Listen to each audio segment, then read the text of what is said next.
Hello again, this is Professor Hines, and it's time for episode 5 in Empowered Marketing. This is episode 5 in the Empowered Marketing podcast.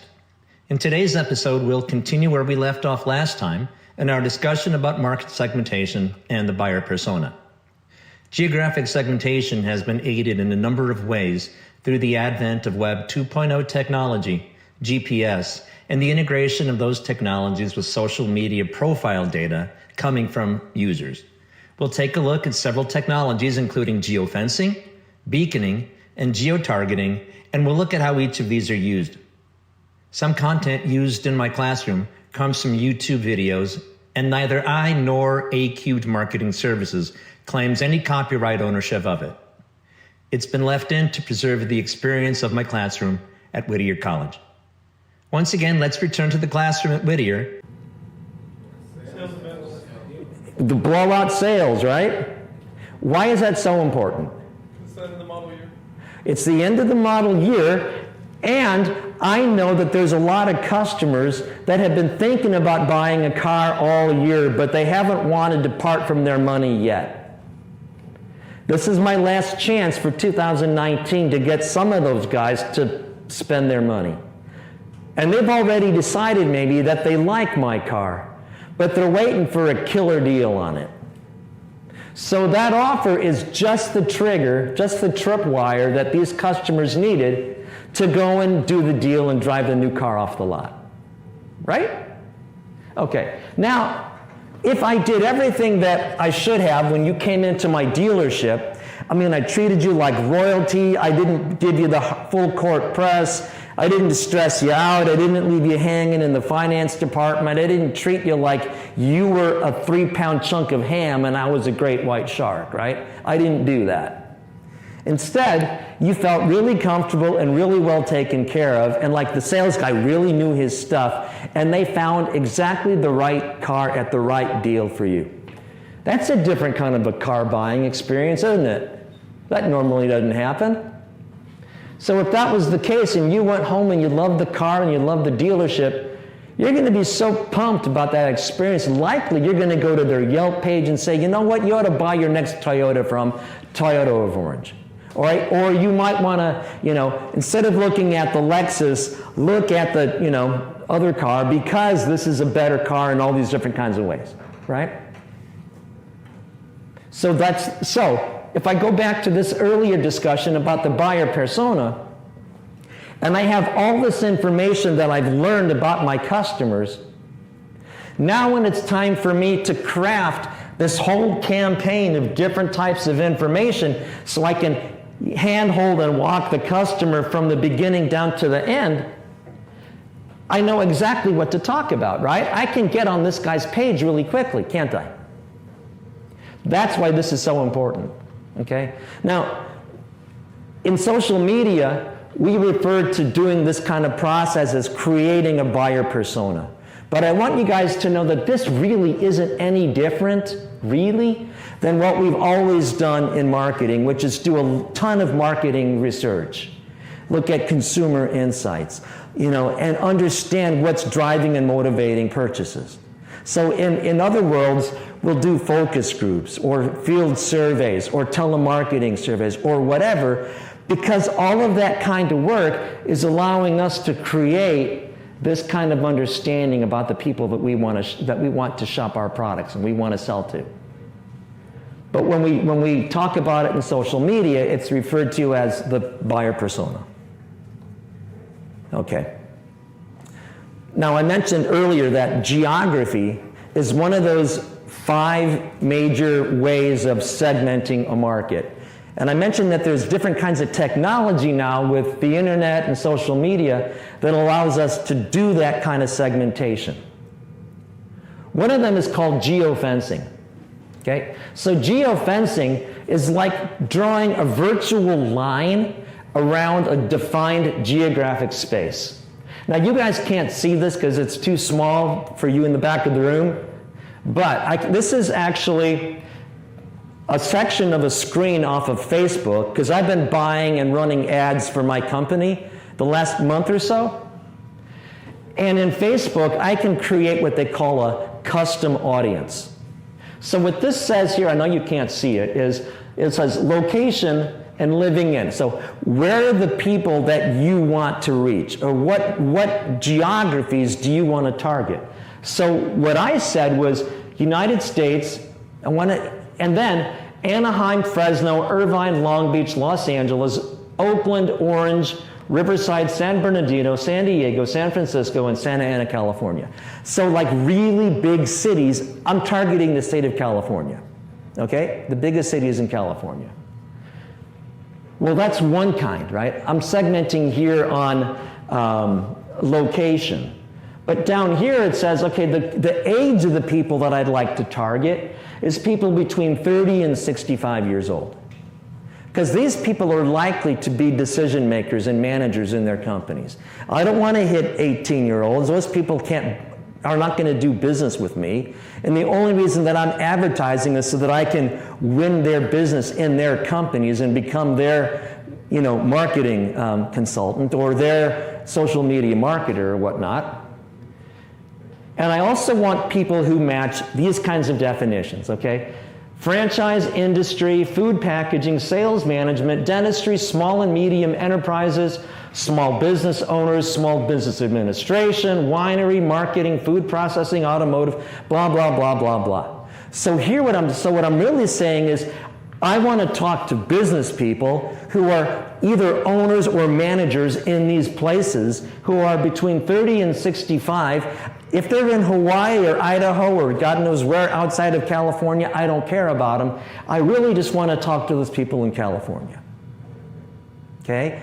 So when we talk about just limiting it to geofencing, and I just gave you this list of cities, that's what we're referring to. Okay?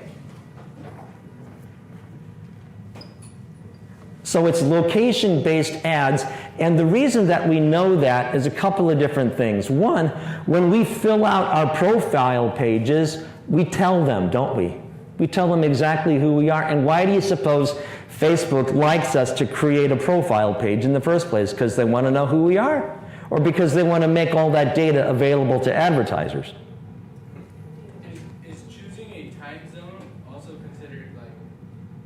Yeah, but a time zone is a really wide stretch of geography, right? So for my interests, that wouldn't be appropriate. But if I was a big corporation that had the ability to service a whole time zone, I might like to do that.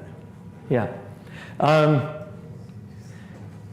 These ads are only going to be shown to people in a specific location target, meaning, these cities that I gave you, if you're not in those cities, you're not going to see my ad. And that's just fine with me, because I don't want to pay to reach people who likely aren't going to do business with me, right? I don't want to talk to people in Montana. I mean, sure, if I could serve them, I would, but likely I'm not going to be able to.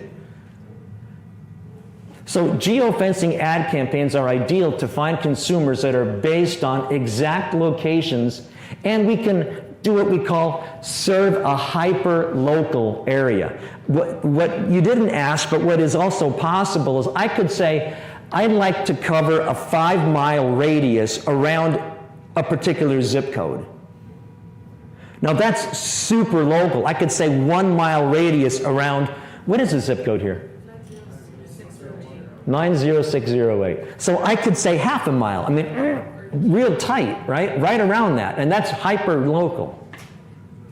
Now, I wouldn't do that. That wouldn't really be efficient, right? I mean, I'm not going to reach enough people. And, and you have to have a certain critical mass to achieve anything. Meaning, let's say that in the geography that I just laid out for you, maybe there's 4.5 million people. Well, the conversion rate, the percentage of those 4.5 million people that I might be able to convert as a percentage is going to be very tiny. And since it's really tiny, I need to start with a fairly big number to begin with if I want anything meaningful to drop out at the bottom. Makes sense, right? So you don't want to be too hyper-local, but just understand that it's really easy and possible in social media to target a very definite geography. Okay. Now, the second type of technology that we have is called beaconing. Have you guys ever heard of beaconing? It's pretty cool. You ever walk through a mall and you're walking outside a store and all of a sudden your phone gets pinged and there's an ad on your phone that came in for the store that you just walked past? And they're giving you like a sale offer on something inside the store. Has that ever happened to you guys? It's happened to you. Don't you have to have the app? I've never had it like randomly. It's kind of like a privacy issue. Well, If I have a Starbucks app, like if I walk. yeah, if you have the app, right, so you have to have the app, right? But there's going to be a little widget, a little tiny device that just sticks to the wall that emits a radio signal. Yeah? Is that like an Amber Alert? I know it's kind of a bigger area. Is it a what? An Amber Alert? Oh, gosh. I don't know. I don't really know how Amber Alerts are done, actually. Take your phone and then... Oh, yeah, yeah. But in that case, you don't need to have an app associated with it, because they know, yeah. So this beaconing works in a very small range. Like once I get past a few hundred yards of that store, that radio signal isn't strong enough to hit my phone and affect that app anymore. These devices are GPS technology based. That's how they know where we are, okay? And there's a satellite system that's providing a real-time location and time information.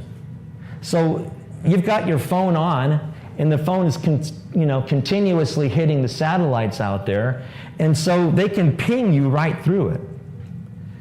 I want to show you a quick video that talks about this technology. Making stores smart. Bluetooth beacon technology has been getting a lot of buzz lately, but the area that is at the center of the heat map is their usage in retail stores. The idea is fairly simple.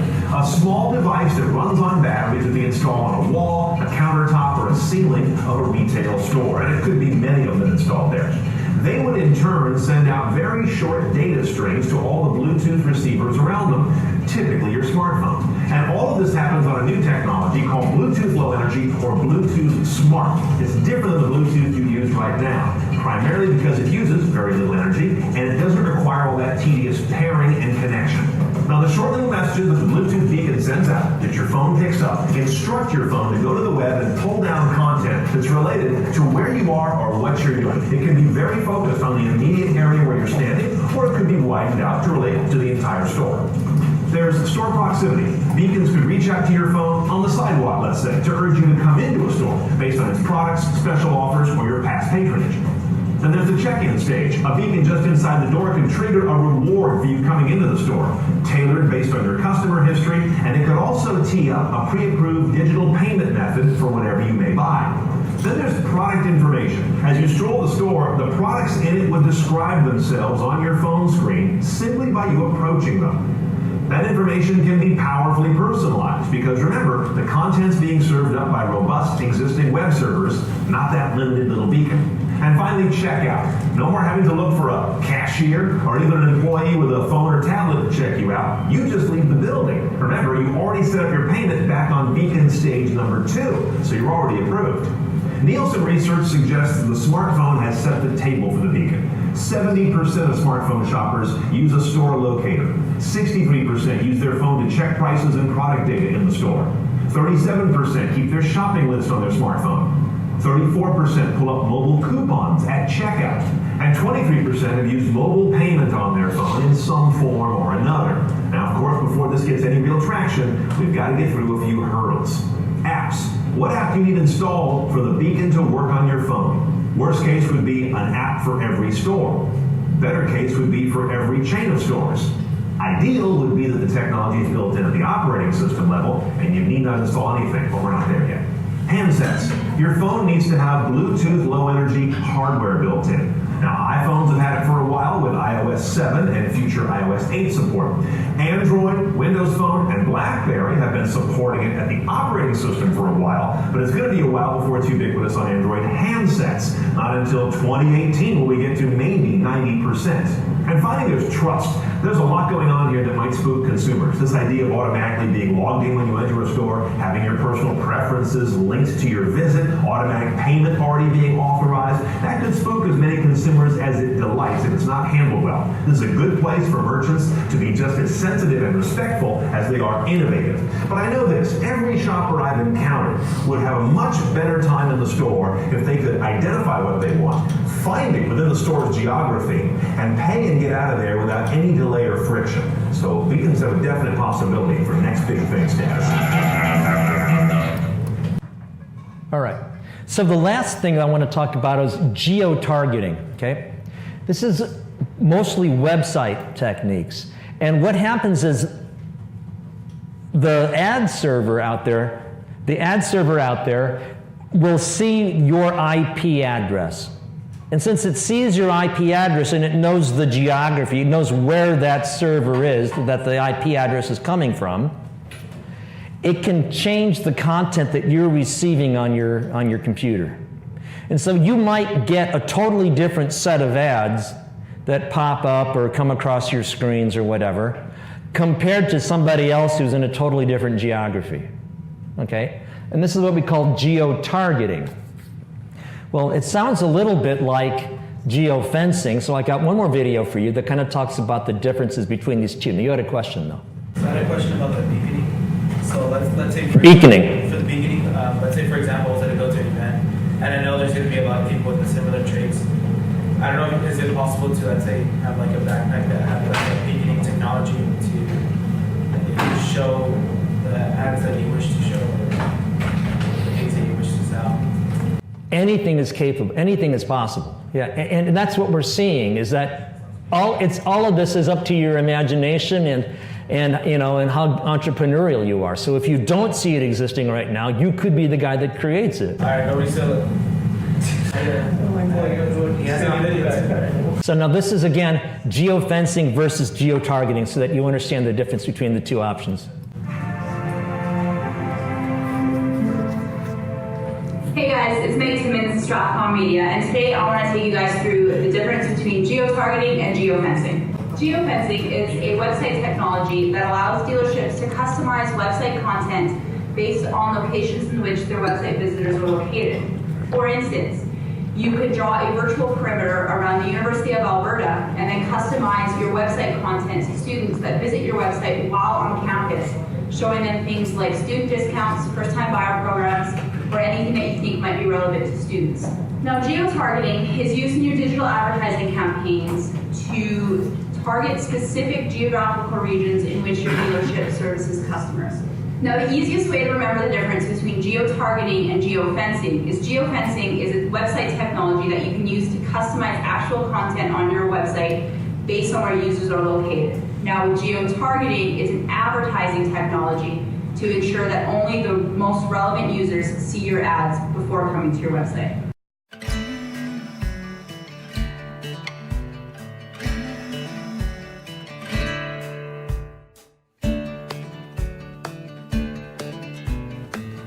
This podcast, Empowered Marketing by Professor Hines, is exclusively sponsored by A-Cubed Marketing Services in Orange County, California. In business since 2013, A-Cubed Marketing offers a complete suite of internet marketing services, including strategic marketing consultation, social media marketing using all forms of social media, campaign creation and management in both paid and owned media, pay-per-click campaigns, search engine optimization, graphic design, and videography. A-Cubed Marketing is owned and managed by Professor Joe Hines. His experience includes over 20 years of Fortune 100 corporate marketing management, as well as 10 years of academic work as professor at California State University Fullerton, Concordia, Biola, Cal Baptist University, and Fullerton College. Find out more about A-Cubed Marketing Services. Use the link on the homepage of this podcast or call A-Cubed Marketing at 714-872-0561.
Hi, and welcome to Empowered Marketing by Professor Hines.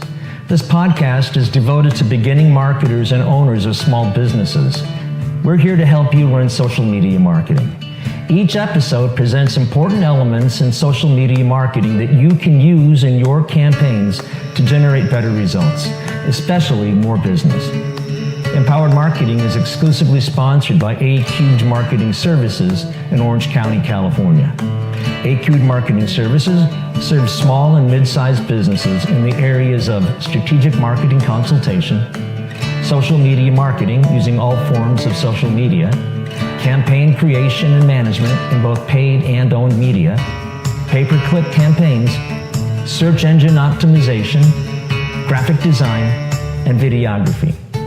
A-Cubed Marketing is owned and managed by me, Professor Joe Hines. My experience includes over 20 years of Fortune 100 corporation marketing management, as well as 10 years of academic work as professor at California State University, Fullerton, Concordia University, Biola University, Cal Baptist University, and Fullerton College. You can find out more about A-Cubed Marketing Services. Use the link on the homepage of this podcast or call A-Cubed Marketing at 714-872-0561.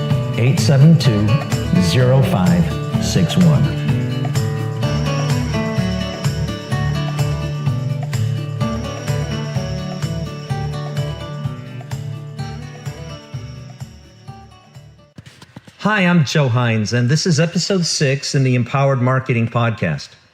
In today's episode, we're continuing our conversation about segmentation and turning our attention to social identity.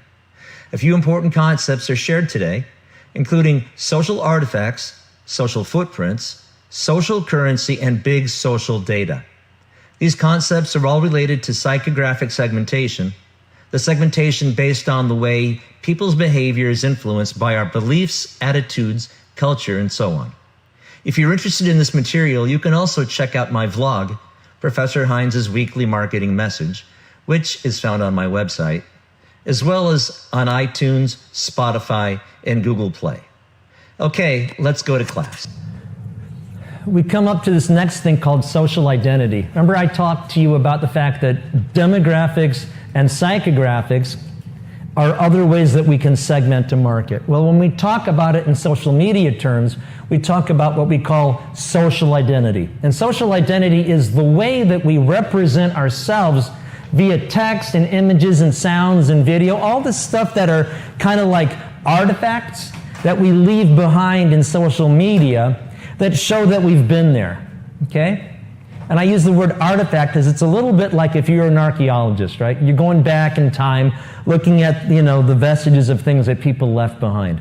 Over the summer when I was in Italy, we went to the southern part of Italy, south of Rome. We went to Pompeii, which is a really, really interesting place to go. I mean, you've got a whole city there that was covered in ash. I mean, and for thousands of years, no one knew it was there. But they've got, dogs that died in the lava, and in the ash, and the dogs are there, and the guy that was walking us through the place was describing about how when they were digging the thing up, they kept opening these pockets. Well, they didn't know why there were these big air pockets in the lava. Well, it was because those were not really, they were pushing through the outside of basically the bodies are not there anymore. All you've got anymore is like a cast that was around the body at one time, right? But everything disintegrated over 2,000 years, so it's all gone, except for the hollowed out space in this thing. So what you can see today is they've gone back in and they filled in these pockets, and then when you pull it out, it's like a statue coming out of a mold. You know what I'm saying? So it's really interesting. Anyway, so on social media, to use that same example, that same analogy, we can learn a lot about the different people who are out there as marketers based on what are they talking about, what kinds of pictures are they putting up there, what kinds of statements, what do they like, what's their conversation like. All of this stuff tells us a ton about the individuals that are out there. And of course, what they're doing at Facebook and the other major players is they're combining your profile information with all of the stuff that you're actually publishing on social media to create a huge bank of information that says way more about you than you originally said in the few words that you wrote into your profile.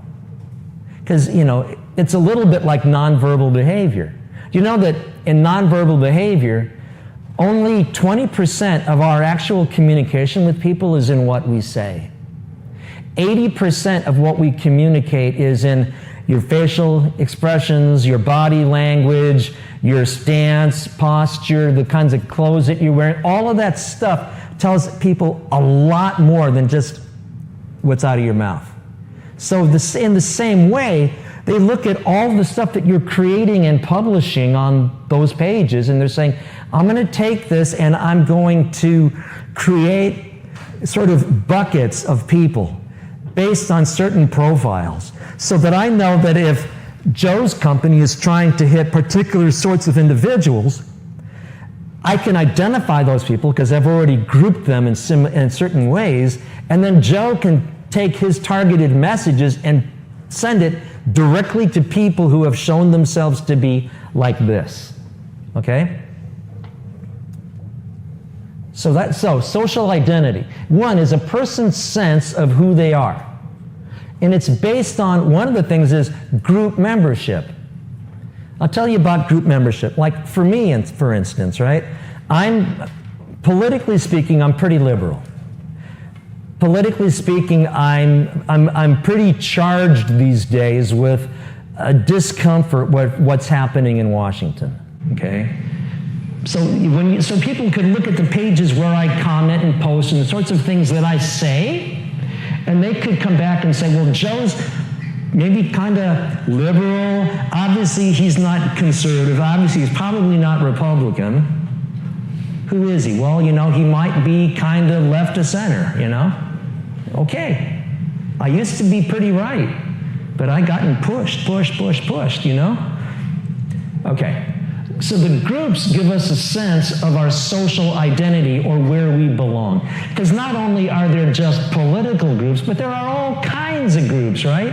Do you guys belong to any groups that, you know, are affiliated with a football team maybe? Sure, right? Or baseball or basketball or whatever. There's all kinds of groups. There's groups for people that are interested in hiking, people that are interested in food, you know, and you can join all kinds of groups and participate in those conversations and activities. And when the marketers look into social media and we see that you're affiliated with that, if you're a member of a foodie kind of a page, is it a pretty good guess that maybe you might be interested if I'm selling a new Cuisinart, you know, or a new, you know, a mixer or anything having to do with food and cooking? Probably, right? Way more, you're a much better target for my product than somebody who belongs to an automotive group, at least from first looks, right? So, to increase our self-image, we enhance the status of our own group, meaning that we want our groups to be as large as we can because we feel better about who we are when we're active in a bigger group. Do you guys remember this movie a long time ago? Yeah, right? Okay, so the reason that I pulled this picture out is because each one of these characters represented sort of a, you know, a high school campus stereotype, right? You know, Judd, I don't remember his name, Judd Hirsch, am I right with that? I forget. Anyway, he was like the rocker dude. He was like the rebel guy, right? This guy's the jock. This guy's just the regular student. This girl's here was like the social butterfly, right? And she's like the goth, right? Or whatever. I mean, but when you guys were in high school, 30 years probably, or 20 years anyway, after that movie came out, were those groups still on campus? Totally. That world doesn't change. Now, if you identify yourself as, I'm an athlete, you're going to wear the athlete uniform, right? Jocks typically like to wear their Letterman's jacket around, right? They just play the role. You know, if you're a goth or something, you're going to be wearing the dark clothes. You know, you're going to. That stuff hasn't changed, you guys. So these people are all themselves affiliating or lining themselves up with one of these real classic high school social groups that you find on campuses. In the same way that when we belong to a group in social media, we're doing the same thing. The more active you are, like, you know, I find that when I'm really hot and bothered about something that's happening in Washington is when I start posting like crazy on those couple of pages, right? Man, I'm really identifying at that moment with what that page is all about. Well, we can also talk about a term called social currency. So with social currency, we're looking at actions that companies and brands take so that consumers feel a sense of I belong with that brand, meaning that that company represents and supports and endorses the same types of issues and social causes and things that are important to me. Okay? So what that means, you know, is you guys have seen the pink ribbon for breast cancer awareness, for instance. Companies that do business and sell a lot of product to women oftentimes are going to have that pink ribbon someplace in their ads, in their packaging, whatever, because they're trying to signal to all of their consumers, hey, what's important to you is important to us. Okay? And the reason that they're doing it is because when they do that, we feel a closer affiliation with that brand. We feel more connected.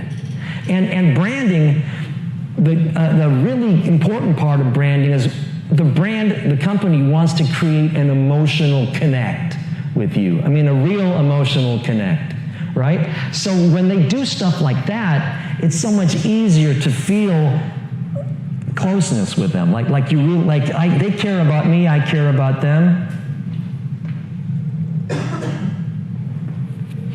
Now, when we look at, you know, so the social currency, and then when you feel more social currency, it's that you've got more sharing about the brand as part of their everyday social lives. So if you're a big supporter of, let's go back to like our class project. Let's say that you're a Bernie guy, or let's say that you're an Elizabeth Warren person, or let's say that you're a Trump, you know, supporter. Whatever, you might be in your social media pages talking about this pretty often because it's something that you're passionate about. If it's not politics, but it's something else that you're still passionate about, probably you talk about it out there kind of often. Does this sound familiar to you guys? Does this sound like your kind of behavior? Yes, no? Yes. Okay, and if you don't do it in social media, do you find that you do it at least socially in the real world? Of course, right? So it's just human communication. Okay.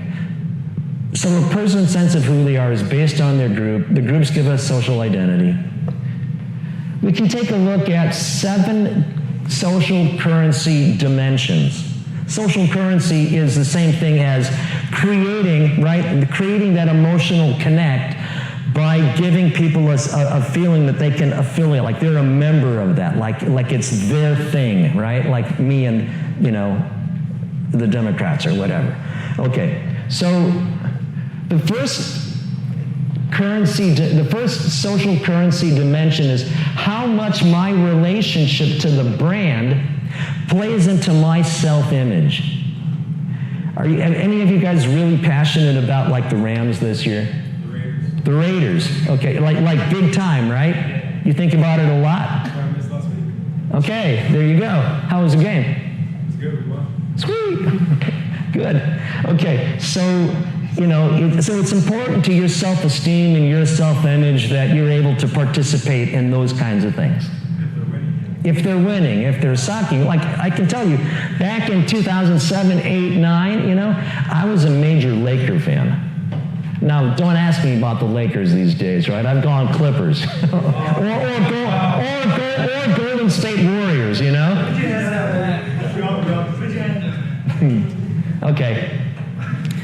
So the next piece, the next of these 7 social currency dimensions is how much I feel a sense of belonging or kinship with other people that like the same brand.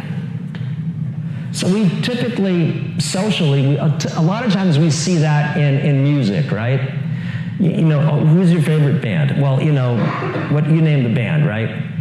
And you're going to have a lot to talk about with that person if you're a big music head like I am, right? Or about the Raiders, for instance, or whatever. What's with Las Vegas, anyways? Okay. So you feel kinship, and then that's that sense of belonging. That's the second thing.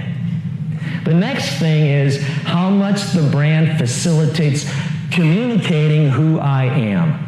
So, you know, back before when we were looking at that picture of the cast from The Breakfast Club, those people wore particular brands because it was an indication of who they are. Like, you know, back in the day with Run DMC, Adidas was the brand, right? Why? Well, that's just what it was. And if you were into that brand, maybe you were wearing the same stuff, right? Okay. How much the content shared by or about the brand, quote, engages me. Now, when we talk about engagement, we're saying this company, this person posted something, and I really liked it. In fact, I liked it so much that I didn't just look at it or view it or whatever. Maybe I shared it on my page. Maybe I responded and I posted something on that person's page. You know, so the more that you do something with somebody else's material, the more engaged you are, okay? Another one is how much the brand helps me forge new social connections or relationships. So do you guys find that there are certain places where you're connecting with other people over a brand? Well, if you do a tailgate party at a Raiders game, for instance, right? That's one example. Can anybody else think of another example like that? Going to a concert. Sure, right? Yeah, you go to the show. Okay. How much other people help me discover, remember, discover, evaluate down here, and make decisions about the brand. How much other people in the social media world help me complete my consumer journey, like we were talking about earlier. Do you know that 60-70% of all purchases that get made these days are social media influenced? When people go to start doing their research, one place that they frequently go is to Facebook to say or to see what are other people saying about this product or this brand. So they'll go hashtag whatever, right, in the search field in there, and it'll generate a big long list of anything that might be related to that subject. And that's helping us inform our decision making. And the last one here is how much my engagement with the brand or its customers enhances the value that I get from the brand. So if it basically says, and this is going to go back to you guys, like back to junior high and high school years. If other people think the brand is cool, you've now been given permission to feel like that brand is cool. Right? The old peer pressure thing? But peer pressure, what we're saying here is that peer pressure continues to play a role in our lives in social media. So here's a few examples, right? So, you know, here's your Rams fan, right? She's feeling pretty good about herself, you know, she's got the self-esteem. This guy here, does anybody really need a Mercedes with gull-wing doors? That I can get from point A to point B without spending $150K on a car, right? I pretty much can. But if I want to show the world that I'm a super successful executive and I've got all that and a box of peanuts too, then I'm going to drive this car because I want everybody else that I pass on the road to feel envious. Why can't I be that dude? And that's worth, to this guy, at least an extra $90,000 for the car. Just knowing that everybody else is envious, okay? Now over here, this is Harley Davidson. And Harley fans are big time into the Harley brand. They've got Harley jackets and Harley belt buckles and the shoes and the boots and the whole lifestyle that goes along with it. They're in gangs or motorcycle clubs or whatever. They go cruising through Cook's Canyon, Carbon Canyon, or the one down there by Ortega Highway on the weekends. They stop at Cook's Corner for breakfast. You guys have seen these dudes, right? This is a sense of belonging that goes along with the brand. Social connections. So here's, a big concert situation, right? This is a band called Phish. You guys know who Phish is? Right? It's kind of like the Grateful Dead, sort of. Still touring. Still touring, yeah, right? People are still going to see Dead and Company, too. Yeah, they are. Still a thing. Okay. So, social identity, the way we represent ourselves via text and images and sounds and video to other people who are accessing the web. Basically, what you're saying is, get this is a little rude, but it kind of works. And I know this as I walk my dog 2 or 3 times a day. When I walk my dog around the neighborhood, he always wants to sniff. And what follows right after that sniff? He kind of cocks over to one side, raises his leg, and he does his thing. Because when he took that sniff, he said, my buddy, whatever, Bonzer, left his scent here, just like when you go to social media and you leave your mark there, or if you're a gang member and you're scrolling graffiti all over the walls, dude, it's the same behavior, right? Isn't it exactly the same? Totally. Okay, now there's big social data. Big social data is data generated from technology-mediated social interactions and the actions online that can be collected and analyzed. So I've been really talking about big social data for quite a while now. I told you that we take all this information from your profiles, and I told you that marketers take a bunch of other information from everything that you leave around the internet when you're on pages and you're writing and posting photos and videos and comments and emojis and whatever. All of it is a big reveal on who you are and what kinds of values and what kinds of interests that you have. Makes sense, right? But we call it big social data because there are really, really sophisticated software programs out there that will go and scrape everything, all that information up out of there and put it into an analysis that marketers can read and make decisions on and act on. It's very, very sophisticated, okay? And it becomes big data because that's exactly what it is. It's big, huge chunks of information that help these marketers make informed decisions about the messages and the products and the places they should be and all of that. We go back to that buyer persona thing that I was talking about earlier. And if you take this as my customer and you take big social data and you put it on top of that big buyer persona, you're now saying, I have the tools that I need to make sure that when I'm spending my money on advertising and social media, when I'm spending my money, I'm hitting exactly the people that I want to hit. Makes sense, right? This is revolutionary and really different from the way that media used to work. With radio, print, television, all that stuff, all they could really tell us was, well, the audience is about 3 million people tonight. But I didn't really know exactly who was watching at any point. In fact, I didn't really know if they had gotten up and left the room. All I knew was that the size of the audience, and so the marketers are paying a big chunk of cash to reach these 3 million people. But what's happened is that out of those 3 million people, only a small portion of them, or some portion of them, were actually the people that they wanted to reach. So you have all of these people here that are out watching television, and maybe right here is who we really wanted. But to get them, I couldn't just buy this, I had to buy this, right? And then I don't know if they're paying attention.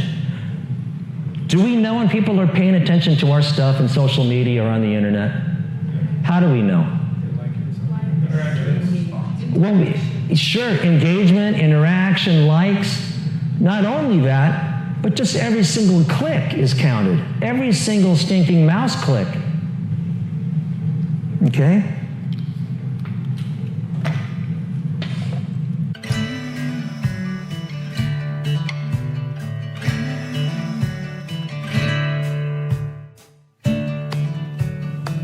Hi, and welcome to Empowered Marketing by Professor Hines. This podcast is devoted to beginning marketers and owners of small businesses. We're here to help you learn social media marketing. Each episode presents important elements in social media marketing that you can use in your campaigns to generate better results, especially more business. Empowered Marketing is exclusively sponsored by A-Cubed Marketing Services in Orange County, California. A-Cubed Marketing Services serves small and mid-sized businesses in the areas of strategic marketing consultation, social media marketing using all forms of social media, campaign creation and management in both paid and owned media, pay-per-click campaigns, search engine optimization, graphic design, and videography. A-Cubed Marketing is owned and managed by me, Professor Joe Hines. My experience includes over 20 years of Fortune 100 corporation marketing management, as well as 10 years of academic work as professor at California State University Fullerton, Concordia University, Biola University, Cal Baptist University, and Fullerton College. You can find out more about A-Cubed Marketing Services. Use the link on the homepage of this podcast or call A-Cubed Marketing at 714-872-0561.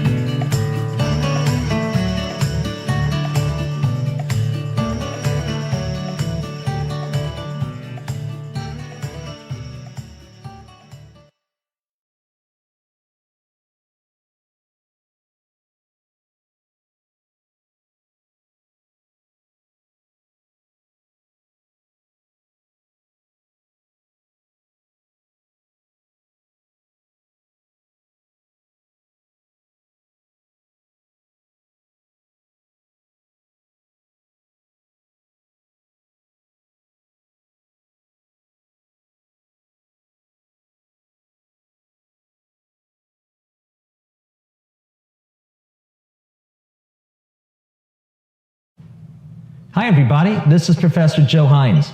Today in episode 3, we're completing our introductory dive into the fundamentals of social media marketing. We're continuing our discussion of the social media environment, key players, and important fundamentals that are important to understanding the rest of our podcast episodes. I hope that you're enjoying this podcast as much as I'm enjoying creating it for you. Just like in my classroom, if you've got questions or you'd like to contribute your thoughts on things we're talking about, I'd love to hear from you. You can reach me through my contact page on my website at acubedmarketing.com. You'll also find a link to the site on the homepage of this podcast. So drop me a line or even pick up the phone and I'll do my best to get back to you within 24 hours. Let's get rolling with episode 3.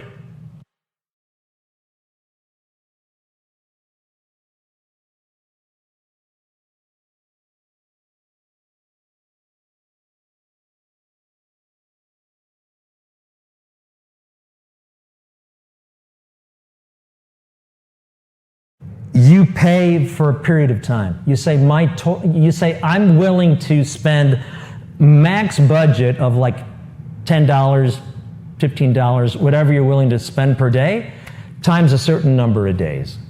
And they also say, well, what are your objectives for the ad? Well, the objective could be for the ad could be like number 1, it could be I want to get more people to go to my website. Or I want to get more people to like my Facebook page. Or I want to get people to generate leads so I can contact them about maybe becoming a customer, okay? So, and then you have to do the creative behind it, etc. And we'll talk more about that in some detail later on. But for right now, what I'm really just trying to do is to kind of connect with you guys what I was saying a few minutes ago about clicks and how measurable everything is. Anytime anybody has done anything, it's showing up right here. Okay? Let's see. Data sources. All right. So if I look at this thing called Facebook Pixels, it's showing me one set of information. If I look back here at... So since you use for the other companies, can you track, you get access to their results because that's how you base going forward? Well, right. I mean, I'm looking at this every day saying... This is for you personally, I'm talking about your client. I'll do this for them too. Yeah, and then I have to report back to them. And that's one of the ways that I establish value in the fact that what I'm doing for them is helping. And it gives me more reasons to communicate with them more frequently so that they know that I'm on top of their business for them. Yeah.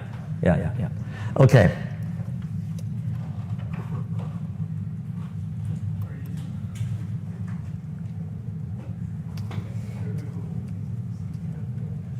So we can also talk about social touch points. When we talk about a touch point in marketing, what we're really talking about is how many different ways can our brand interact or connect with our consumers, with our targets, okay? Anytime that I've connected the brand to the consumer, that's one touch point. So when we look at social touch points, it's all of the different ways that we can use social media to kind of surround the consumer and continue to build that relationship with them. Everywhere you go, as long as you have an internet-enabled device, and that's all of us all the time these days, right? Social media can be a part of your daily life. The opportunities exist as social media touch points. There's a gal that walks around my neighborhood every morning. And when she walks around, she's looking at YouTube or something like this. And I'm always thinking, she's going to run into something one of these days, you know? And I know she is. So one day I'm watching her do this, and then she walks right into a tree. So just totally clued out to the rest of the world and totally engrossed in what was on her screen here, to the point that she walked into a tree. Touch points. Social footprint. Remember a minute ago I said that we are kind of littering the ground in social media with signs that we were here? Our posts, our pictures, our videos, all our stuff. When we do that, it's called a social footprint. If you go to the beach and you're walking on the wet side of the shore, right? Where the water just hits the sand. And you walk, you leave a footprint. Or if you do it in a field of snow, or if you do it in, mud or whatever, you can always tell where somebody's been because they left a trail behind them. This is the same way that when we're doing the same thing in social media. So a social footprint is the marks that people leave behind when they're in a social media environment. Now, there's another thing here called a day in the social life. And as you guys begin thinking about later on your campaigns, you're going to be thinking about what are all of the proper social media that we should be using to reach our voters. How do we do it? Well, in order to do that, you have to understand the kinds of places where they are likely to be found. So this would be kind of a diary, right? So, every time we log in, we leave a footprint. The social touch points are enabling data marketers to understand social identity. So here's the example. This is just the day in the life of Anne. Anne is 29. She's a marketing professional. She uses 3 devices every day. She's on Facebook Messenger. Who uses Messenger here? Not very many people. Okay. You guys text more often than that, right? Skype. Anybody Skypes? Okay. Viber are 3 of the most frequently used apps. You guys, anybody use WhatsApp? You've used it. Okay. Well, it's all different examples of social. And what this is showing is, look, Anne wakes up around 6:30 And the first thing that she does, she gets on this light green thing, which is her, you can't see the legend, her smartphone. Okay? So the light green throughout the day is Anne using her smartphone for various things, texting, phone calls, searches, social media, whatever, but that's the device that she's on. Now the darker green here, that's her tablet, okay? So, her Surface or her iPad or whatever, and then the purple thing here, this is her PC, which is being used pretty much when you think it would be used, like she's at work, right? So obviously she's on her computer. And here 2 to 3, again, she's back from lunch. While she was at lunch, she was on her smartphone, but when she came back, she's back on her other thing now. You see? So we want to, and why do you suppose it's important to know what kinds of devices people are using and when they're on those devices? How to format the ads so it's formatted for the device. And Yes. the time you want to post things, some people are looking at the devices. So I know like Instagram influencers post certain times of the day because people are getting off work and looking at their phone now. Yes. They're actively looking at their phone. Yes, exactly right. Example would be if you're doing email marketing. Ideal time is to either get it in their email so it's in there about 8 o'clock in the morning, so it's at the top of the list, or maybe around 11:30 to 12, because these are the times that people are, or at the end of the day. Why? Because those are when we're typically checking out our personal email. You don't want to be somewhere sandwiched with a bunch of email on top of you. Why? Because chances are, if you're not right on top, people are never going to get to your message. Or it'll be a long time maybe before they get to that message. Okay. Why is it not? Come on, guys. I see. Okay. So this is kind of just saying, we'll kind of walk through it. At 7 a.m., she wakes up, she checks the weather and the messages. At 8 a.m., she's reading the news and she checks the schedule while eating breakfast. At 9:30, she's traveling to work, she chats with her friends and she plays mobile games. 10 o'clock in the morning, she's at work, she reads her email and she stacks a coworker. Anybody use Stack? Slack. Well, actually, yes. Yeah. Thank you. Long working sessions at 2 to 4, multiple business calls on Skype, or Google Hangouts, or FaceTime, or whatever, but that's the idea. At 5:30, she's on her way home. She Googles some dinner recipes because she's going to stop off at the store before she goes home, because most of us buy groceries on the way home every night now. Did you know that? People don't shop once a week. They kind of just do like a little bit at a time. I don't know why. Healthier, good produce. Maybe, sure. Okay, I can see that. At 7 p.m., dinner's in the oven. Oh, dinner's in the oven. I can check the news. Where do you guys get your news these days? Apple News. Yeah, right? I mean, I get almost all my news off of the internet, off of my phone these days. At 8:30, she finds a new series on Netflix, more social media, and she watches on a tablet while eating dinner. She Instagrams the main character's outfit, and she cross-posts to Facebook. So this person is multitasking while she's watching a movie. She's doing a whole bunch of stuff. At 10 to 11, before going to bed, she chats with her parents on Skype and she reads the comments on her Instagram post. This Anne is like constantly buried in communication in social media. Do you guys feel like maybe that's kind of how you guys are? It feels like that's how I am these days. I can remember for most of my life, it was never like that. How many of you guys actually sleep next to your phone? How many of you guys kind of use that phone to put yourselves to sleep sometimes? Just, right? How many of you guys wake up in the middle of the night and the first thing you grab is your phone? Holy cow!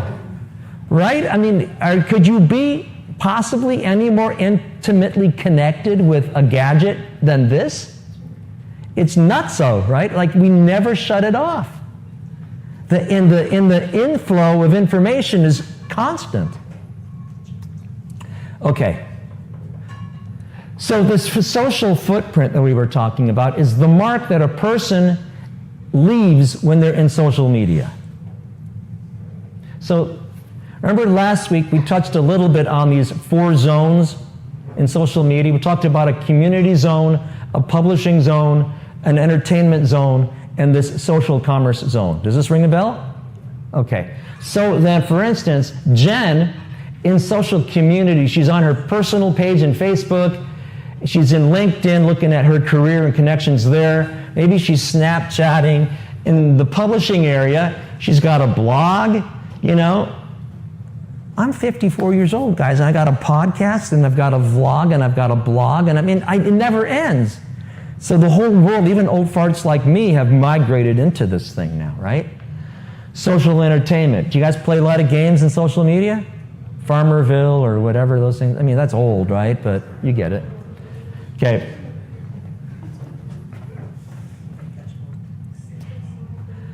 Now, as I was saying, as marketers, we are really interested in understanding and knowing as much as we can about the people that we want to market to. And that's because the more you know about your customers, the more you can use to persuade them to buy your stuff, right? So it turns out that that when people are communicating in social media, there's basically 5 basic messages that they're sharing.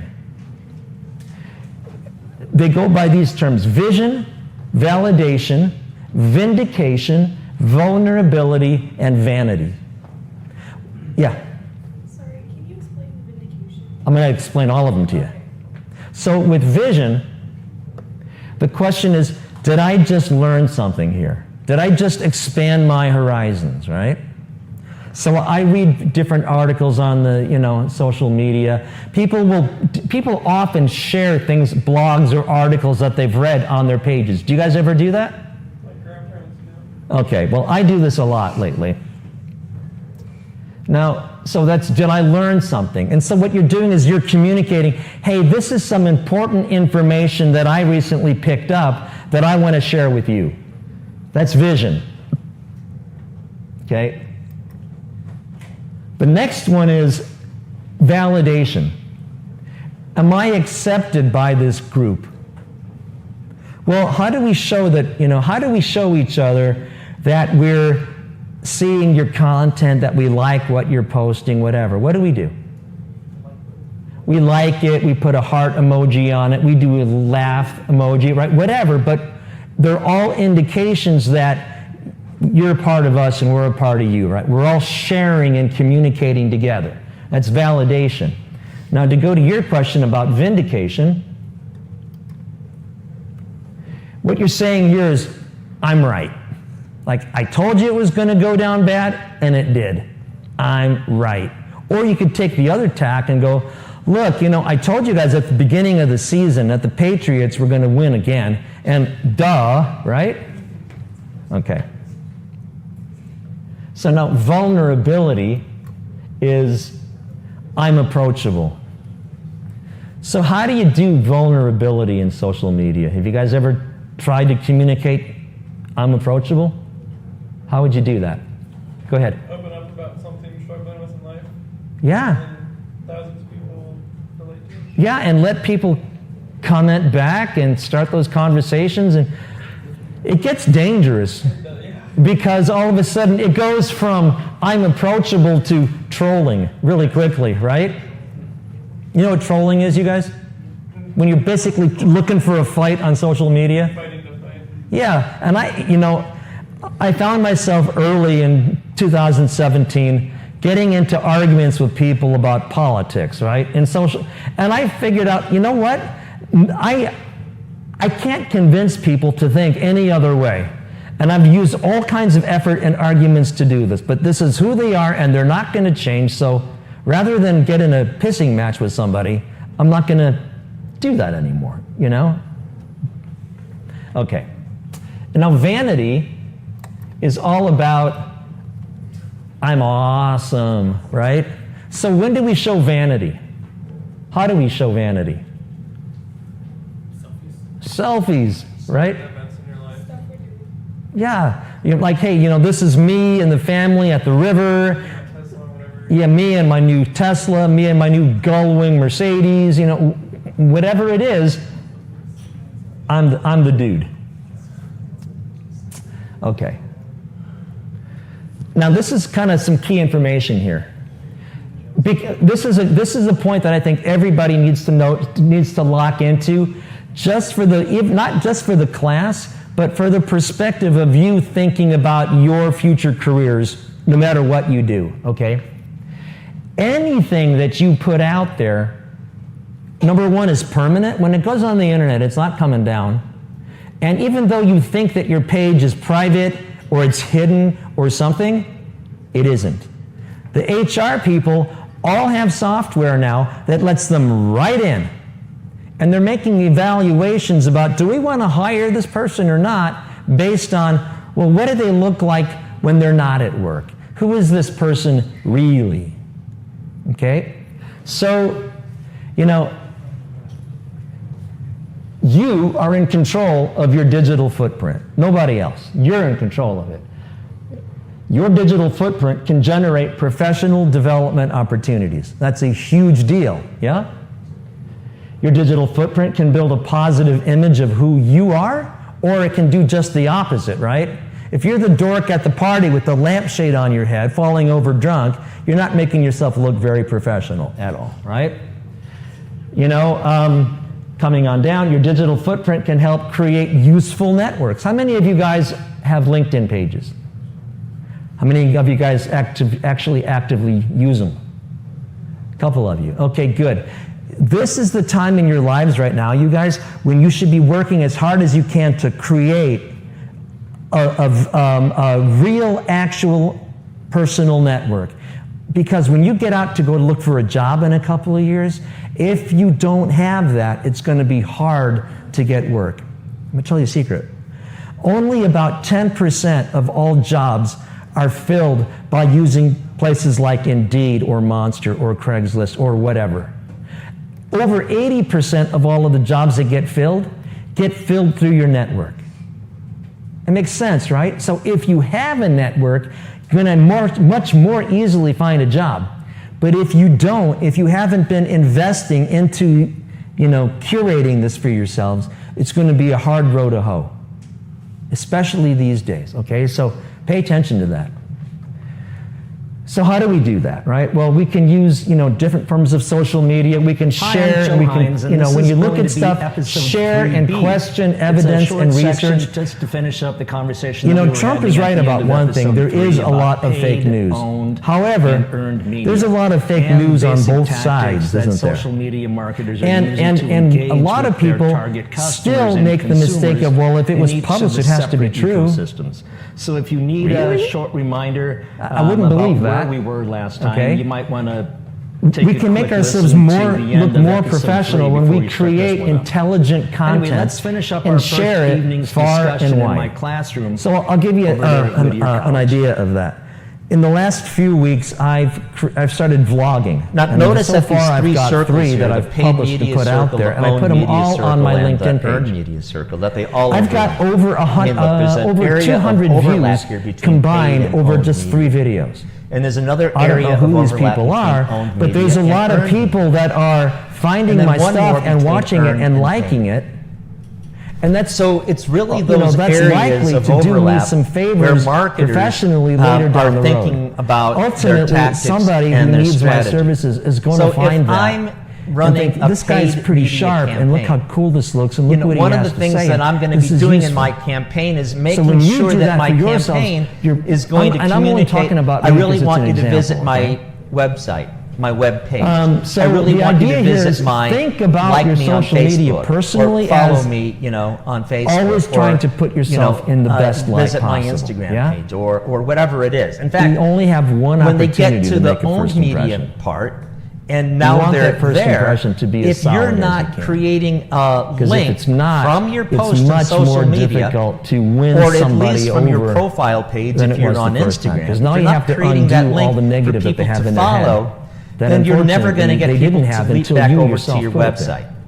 So we're looking for all the ways that we can make our paid media continue to build a population of visitors and I'm not going to have you guys actually do this assignment into our own but I media want to space. describe this assignment to you Because it's it might only be with something continued for you interaction for later and familiarity with our that brand you could do to take that a look most at what brands are does slowly my personal eroding the social defense media footprint people look like might have about buying so you a could take a particular look brand or at product. all of your posts It's with familiarity across all that of the likeness different social comes. media And platforms it's with that likeness you use, that trust and then grows. start And ultimately it's evaluating what with you've trust posted that and say, decisions are made is there and people questionable will make language? purchase.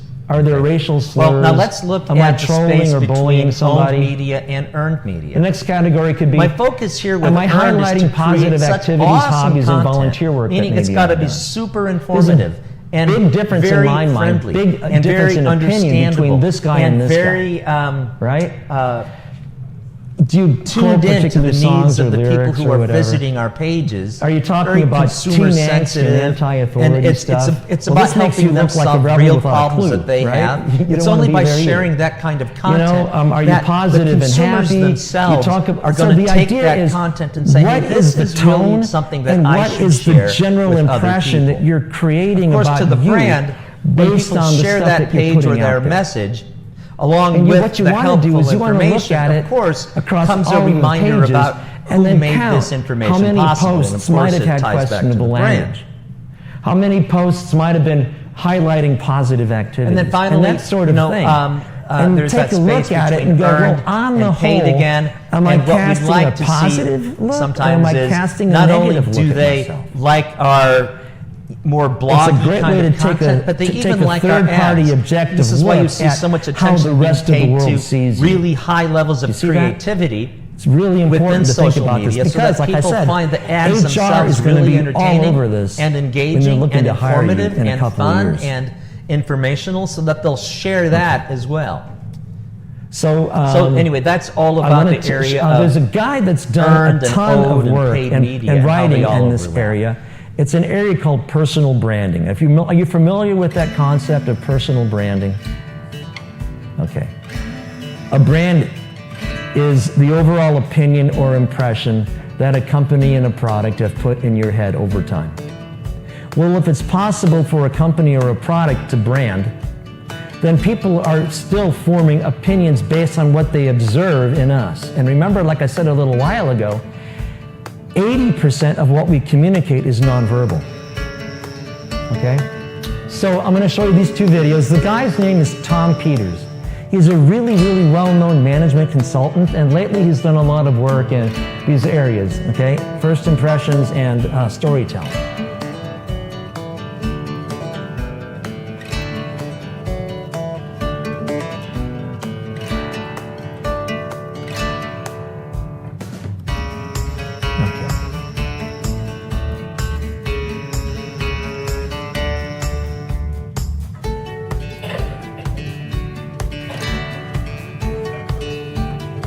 Whoops, why don't I have sound? Hang on. That's a bummer. Let's see, what does it say? It was working just fine. I checked it out at home. Let's see.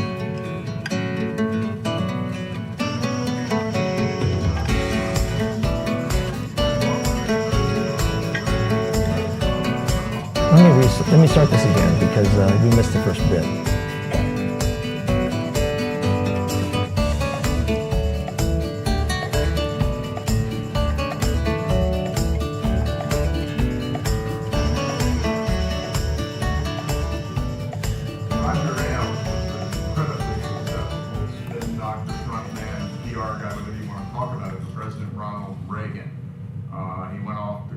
Fox News or become its first president or something like that. And he wrote a book, and the book was kind of about how to get things done in your life professionally. And there are a couple things that really popped out at me. One of them that hit me right between the eyes, and you've heard this including from your mother when you were 7 years old, but he talks about first impressions. But he does something, and he takes first impressions and he quantifies it. And what he says is, listen precisely here. What he says is, you have 7 seconds to make your first impression. And when I started thinking about it and saying, it's an exaggeration, I think that there's probably an awful lot of truth in that. So it's not a matter of your brilliant comeback or your brilliant whatever, your brilliant statement, your brilliant wit. It's what do you project? And the term that he uses is amp up your attitude. You do, in the first 7 seconds, give off energy, enthusiasm, engagement, whatever it happens to be. So I suspect 100% of us believe in the first impressions thing, and I suspect 98% of us believe in the incredible power of first impressions. But try thinking about it in terms of 7 seconds, and thinking about as much as it may bug you, particularly if you're an engineer or somebody like that, think about what that facial expression says about you. Are you engaged? Are you energetic? You know, there are two kinds of people in the world, energetic and not so energetic. The good news is, at least within some limits, you can work on it. 7 seconds, life or death, great first impression, awful first impression. And, you know, with social media, we can reach so many people so quickly that, you know, and people that we're not even aware that we're reaching a lot of the time, right? I mean, your pages are, frankly, if they're available to the world, the entire world theoretically can see it. So are you creating in that 7 seconds a really positive opinion? Or maybe something that it's not as good as what you could be creating, yeah? The other one is called telling stories, which is perfect, again, for social media. Let's see. Okay.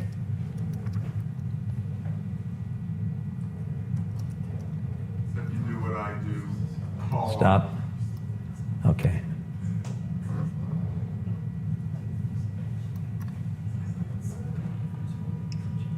When in doubt, if you do what I do, call on Gandhi. One of my favorite Gandhi quotes is, "My life is my message."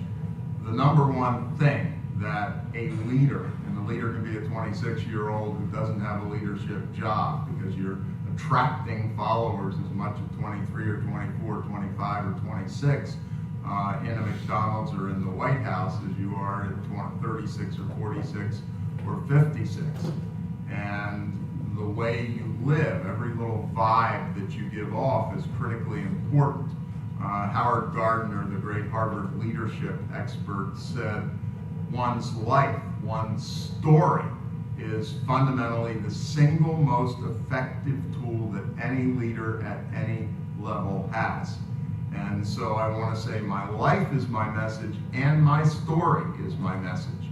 If you notice, particularly when you look at presidents, kings, and prime ministers, their speeches tend to be peppered with 10-second stories, 15-second stories.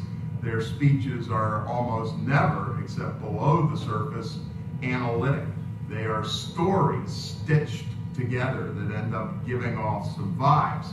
Now, you're not president or prime minister, and 25 or 30 years ago, I lived in the mecca of analytic behavior, McKinsey and Company. But when we would make a presentation to the chief executive officer of a part of GE in an engineering business, let alone a retailer, we would also include quotes from people that we had talked to. And those quotes were essentially micro stories. So pay attention to storytelling. Maybe you ought to go in your off time and watch one of the great storytellers. But people who make a difference have good stories, put good stories together. Gandhi, my life is my message. So why do you suppose these guys fall back on storytelling? Why? More interesting. It's what? More interesting. It's more interesting. It's more relatable, right? It's more memorable. I mean, somebody could give you a big, long, theory-based reason why you should do something, but after a while, it kind of sounds like Charlie Brown and the teacher in the classroom, wah, wah, wah, wah, wah, wah, right? And you just tune it out. But if you're talking in words that are rich and create like a mental painting in your head and people can really relate to it and you've pulled them into your stories, we're going to pay attention. You've established a personal connect. It's memorable. There's that emotional thing going on. These are all great reasons why you want to tell stories. So when we're in social media, remember what we want is for people to relate to our stories, think more deeply about them, and most importantly, we want them to connect and respond. If I tell stories that people can relate to, aren't they much more likely to respond? For sure, right? And now I've begun to do that hand-holding thing from awareness through decision, through advocacy that we talked about earlier, because I've established a personal relationship with you and you and I are communicating. And that's the whole point about social media. In the old days, radio, print, television, billboards, all that stuff, it was one-way communication. The brand had a message, they put it out there, and they said, okay, world, listen to us. Let's talk about me for a while. Instead now, with social media, we're saying, we're interested in your life, we're interested in what you're thinking, we're interested in where you're at. Chat with us. That's what social media is really all about. So it's a totally fundamentally different kind of approach to advertising than the old school way. Because now it's two-way, because Web 2.0 supports that back and forth. Whereas the other kinds of technology, we had no way of doing it. Not like we didn't want to, we just couldn't. Okay.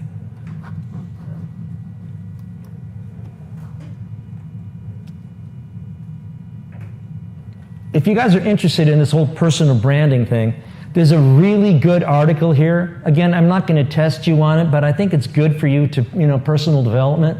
Read this article, The Ultimate Guide to Personal Branding, on this link. And you can get, these slides are all in Moodle for you, okay? So, why do people access social media? A little while ago we talked about what do we talk about in social media, and now it's why are people going there in the first place? Well, the first reason is affinity.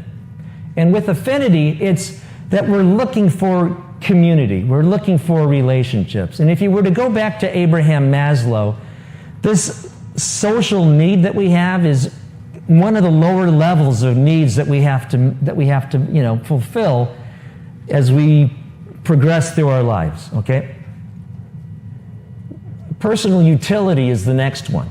And with personal utility, the question that people always have when you're asking them to change behavior and adopt a new brand or buy something that they've never bought before or whatever, or if it's, hey, I want you to vote for my candidate, it's always going to be from a personal utility or a personal benefit perspective. What's in it for me? I mean, like right now, like we talked about earlier tonight, well, if you vote for anybody other than Donald J. Trump in 2020, hopefully you're voting for clean water, right? The next one is we're looking for contact, we're looking for comfort and immediacy. So I want to feel psychological closeness to people. I not only want to belong to something, but I want to feel like I've emotionally connected with people. So do you guys have friends or family that don't live anywhere near you, that you use social media to stay in touch?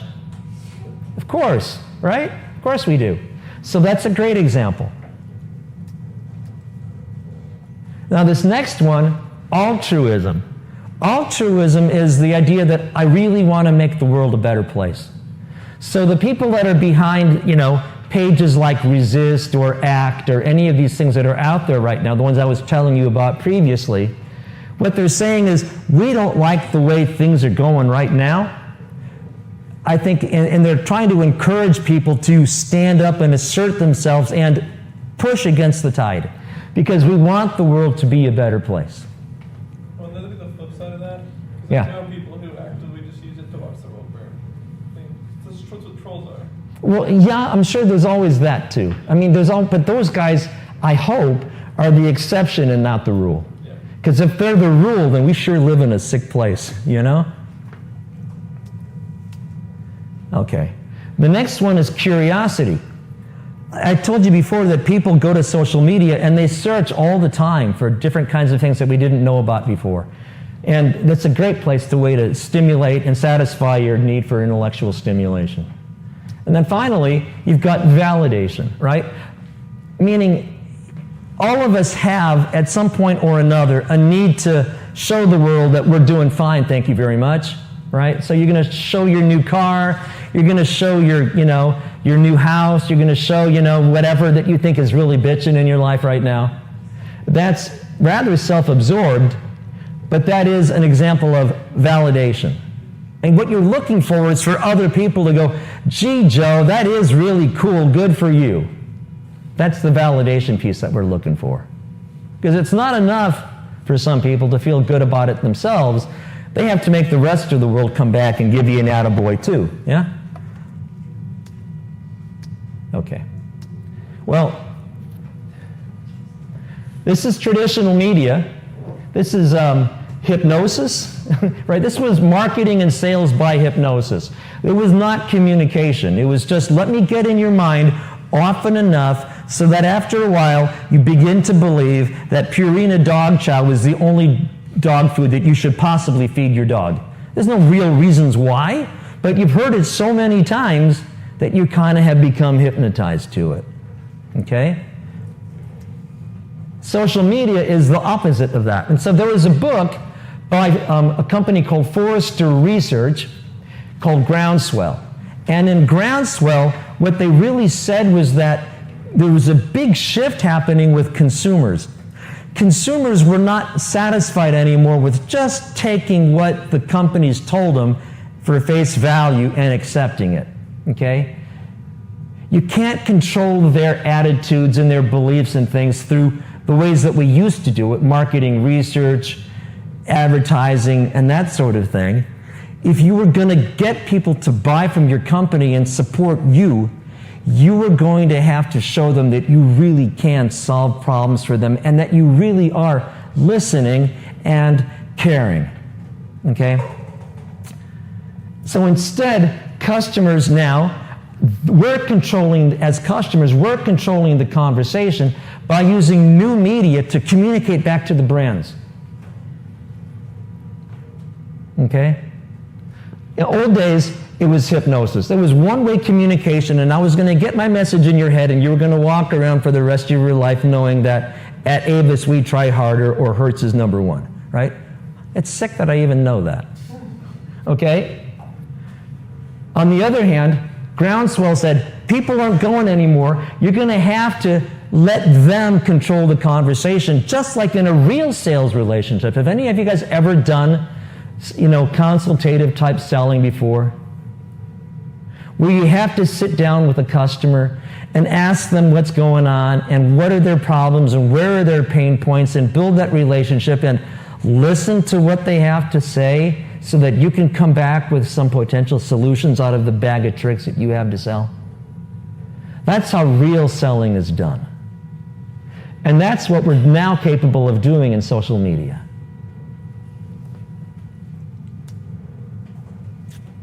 So we looked at a bunch of segmentation models already, but there's a couple more.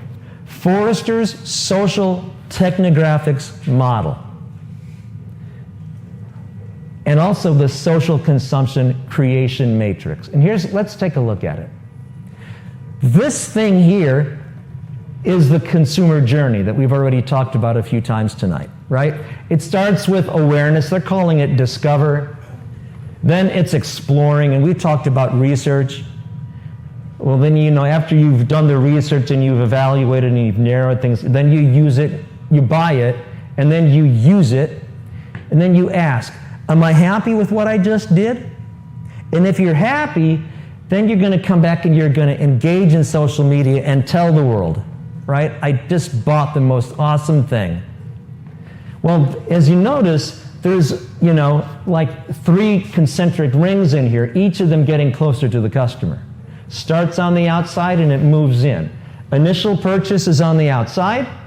Growth and retention is in here. and then additional purchases are here on the inside circle.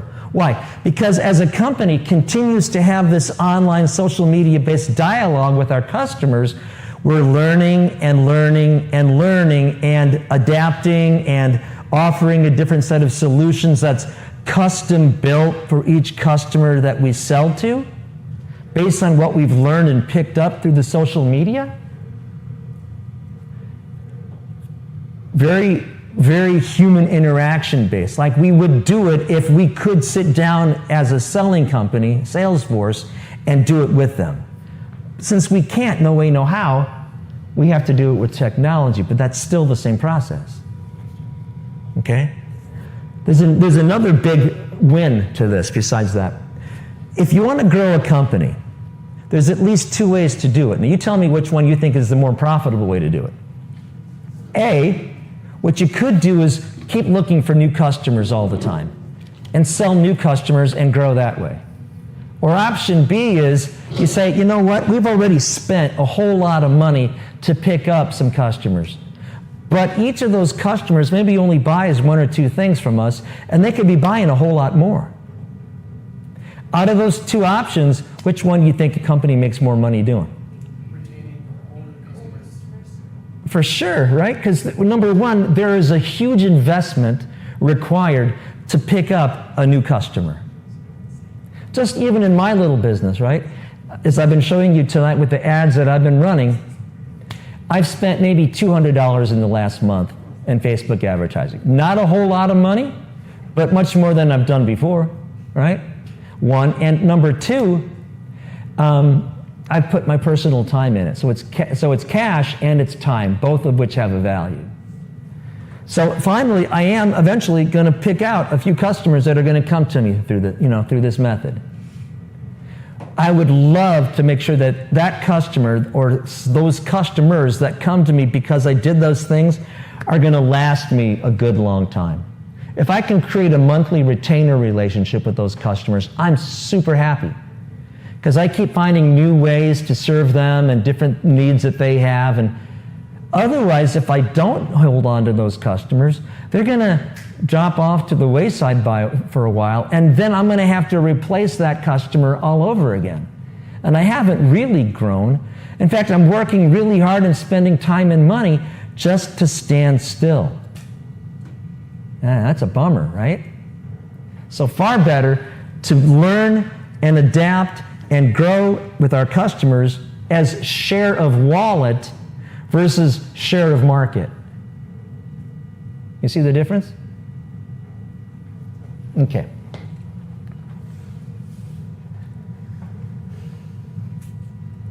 Yeah. So when we do that, again, we can take a look at these different phases: discover, explore, buy, and engage. And there's some customer triggers, and then there is what marketing does in reply. Think of this as a dance or a two-way conversation. So it starts here. The customer is exposed to some need right? He is now aware, consumer journey, I'm aware that I have a need.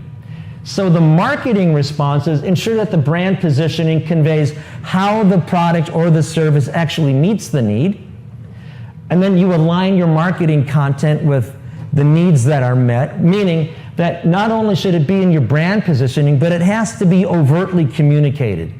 Shown in your photography or in your videos or in your illustrations and out there, in your text, all of that. And then you align your product and your marketing strategy to capture and message that need cleanly. Meaning, okay, if I have identified a need, but my product or my service doesn't actually deliver on that need, I might get the consumer to buy it one time, but if they feel like they got burned, are they going to come back a second time? No. So I got to make sure that whatever I'm talking about and whatever I'm actually selling actually does what I promise it does.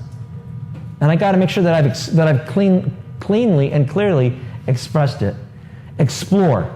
The customer trigger is I'm looking into options that are available by my brand or the price or the location. I'm doing my homework, right?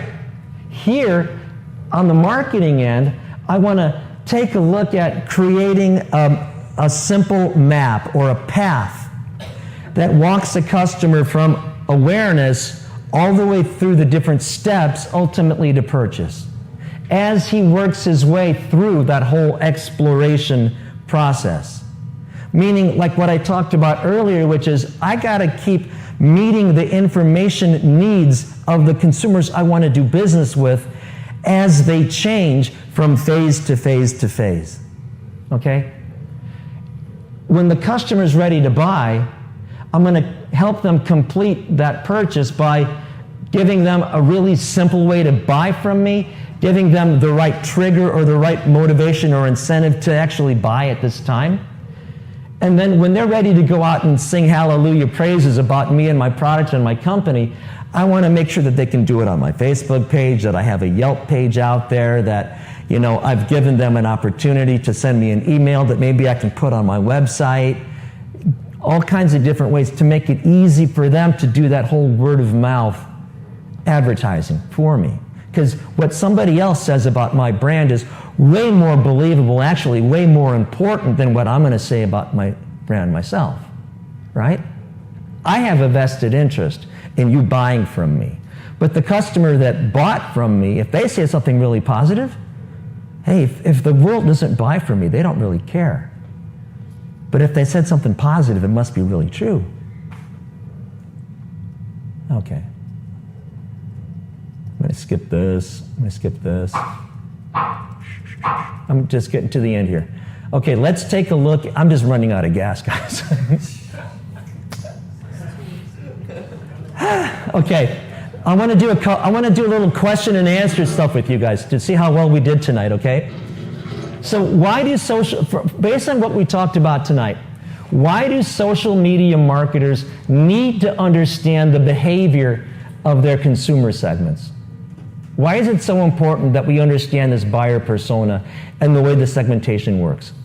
Well, because most companies have marketing budgets, so this method would kind of efficiently use up their money without spending in segments in which they don't need. Yeah, that's one way for sure. It's a much more efficient process. Okay, yeah.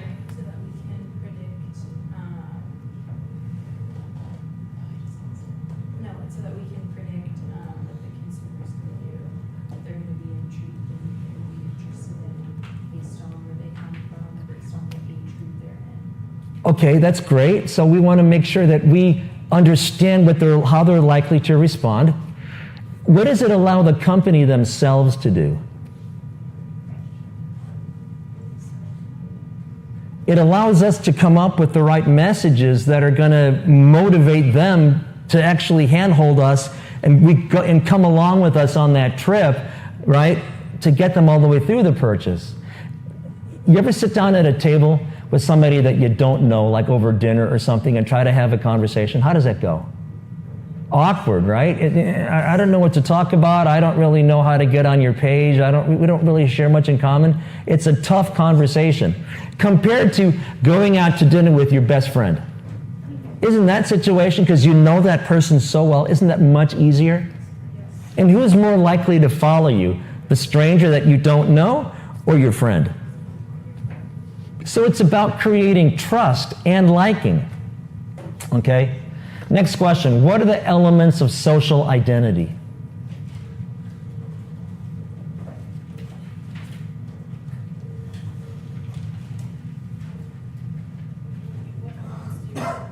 Sorry? What elements do you want, like a general definition? First of all, tell me what social identity is. Sure. A sense of who you are. A sense of who you are. Okay. Good. Sure. If you're in a group membership. Yep. You have one over here? It's like a self-image. Self-image. Okay. Good. Awesome. So we understand that social identity piece. How do individuals build? It says build, but really the question is, how do we express our social identities in social media? By what we post. And what is the term that we use that refers to what we post? Your what? Your footprint? Yeah. Okay. What behaviors are exhibited by people using social media? Meaning, to what extent are people participating in the 4 zones? What are the 4 zones again? Community. Yep. Awesome. Okay. How can we explain the motives for participating in social media activities? We looked at that just a few minutes ago. Why do we go to social media? Validation's one. Vanity's another one. Affinity's another one. Vision's another one. Yeah, okay. So, and then the last question I have for you is, what are the most important segments of social media consumers? Oh, we didn't do that. Ignore that. We'll talk about that next week. I'm just totally out of gas tonight. It's a lot to talk about, you guys. Yeah. Are there questions on anything I touched on that you guys feel like, you're still unclear about that I can help clear up? It seems to be personal and social identity. They sound very similar because we separated them, and now I don't understand why. Personal, how you look at yourself, and then social is how you think others look at you. Your personal identity is really who are you, Yeah. and your social identity is how are you portraying that. All right, you guys, thank you so much. Great class tonight, and I'll see you next week, okay? You're welcome.